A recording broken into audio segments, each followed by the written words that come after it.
Ipinalaga ni Vice President Sara Duterte ang akusasyong siya'y spoiled brat at nanindigang hindi siya kailanman umabuso sa kanyang kapangyarihan. Kasabay nito iginit ni Duterte na hindi na niya sasagutin pa ang mga tanong ng mga mambabatas lalo na't pinupolitika umano ang pagdinig ng budget ng Office of the Vice President. Weng de la Fuente sa balita.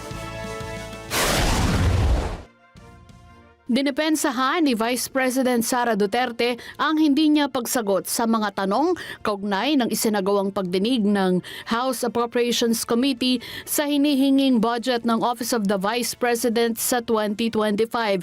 Sa isang video interview na ipinadala sa media, sinabi ni VP Sara na hindi lang nagustuhan ng ilan sa Kamara ang kanyang mga sagot sa kanilang mga tanong.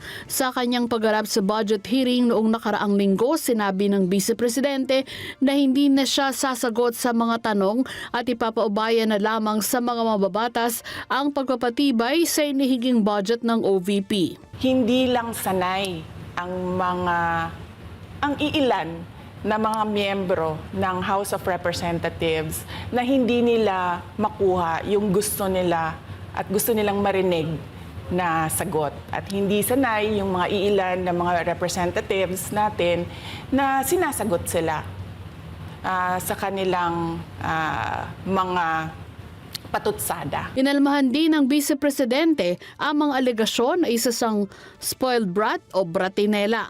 Binigyang diin ng Vice na kailanman ay hindi siya umabuso sa kanyang kapangyarihan. Alam ng taong bayan na hindi ako bratinela o spoiled brat dahil kilala nila ako simula nung ako ay nasa Davao pa, simula nung ako ay mayor pa, hanggang naging vice president ako.